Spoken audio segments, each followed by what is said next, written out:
বন্ধুগণ আসসালামু আলাইকুম। বন্ধুগণ আপনারা দেখতে পাচ্ছেন একটি বাংলাদেশি ফিশিং জাহাজ বঙ্গোপসাগর থেকে প্রায় ৩,০০০ থেকে ৪,০০০ কেজি ওজনের একটি মাছের ব্যাগ উঠাচ্ছে।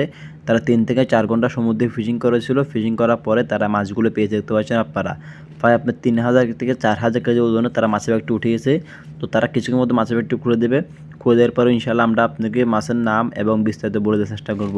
বন্ধুগণ দেখতে পাচ্ছেন তারা মাছের ব্যাগটিকে খুলে দিয়েছে। দেখা যাচ্ছে এখানে সবই ছোটো ছোটো মাছ তারা পেয়েছে।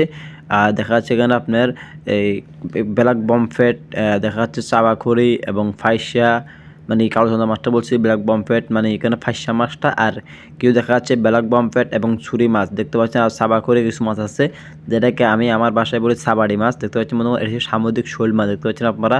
এই দেখতে পাচ্ছেন বন্ধুগণ এটি সাবাড়ি মাছ, দেখা বলা হয় চাবাখড়ি। দেখতে পাচ্ছেন মাছগুলো জীবিত, সামুদ্রিক শৈল মাছটাও জীবিত। যারা সামুদ্রিক শৈল মাছ খানে তারা একবারও সামুদ্রিক শৈল মাছটা খেয়ে দেখবেন, খুবই সুস্বাদু। চাবাখড়ি মাছটিও খুবই সুস্বাদু মাছ, দেখতে পাচ্ছেন বন্ধুগণ। মাছগুলো কিন্তু অবজীবিত মাছগুলো দেখতে পাচ্ছেন এখনও জীবিত।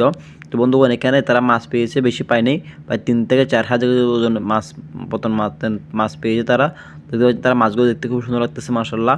দেখতে পাচ্ছেন বন্ধুগণ মাছগুলোকে তারা ভালোভাবে দেখা যাচ্ছে আপনাদেরকে, দেখতে পাচ্ছেন আপনারা মাছগুলোকে একটি একটি করে জাহাজে নাবিকেরা বেছে এবং গ্রেড করে নেবে। দেখতে পাচ্ছেন বন্ধুগণ চাবাখড়ি মাছ তারা প্রচুর পরিমাণে পেয়েছে। মাছগুলোকে তারা আলাদা করে রাখতেছে, কারণ এগুলোকে আলাদা করে আপনি গ্রেড করতে হবে, যে কারণে।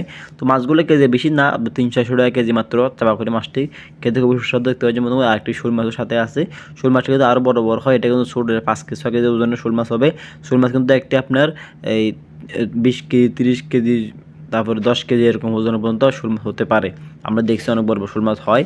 তো খেতেও সুস্বাদু শোল মাছগুলো। দেখতে পাচ্ছি বন্ধুগণ জাহাজে নাবিকেরা আপনার সুবলাইনটা খোলার চেষ্টা করতেছে, যেখানে আপনার হুক লাগিয়ে আছে, ডাবল হুক, এটা খোলার চেষ্টা করতেছে। জালটিকেও সেটিং করতেছে জালটি সমুদ্রে ফেলানোর জন্য। দেখতে পাচ্ছি বন্ধুগণ এটি হচ্ছে রিটা কাটা, যেটা বলা হয় কাটা মাছ, দেখতে ক্যাটফিশ যেটাকে বলা হয়। দেখতে পাচ্ছি বন্ধুগণ মাছগুলোকে সুন্দর লাগছে দেখতে মাশাআল্লাহ।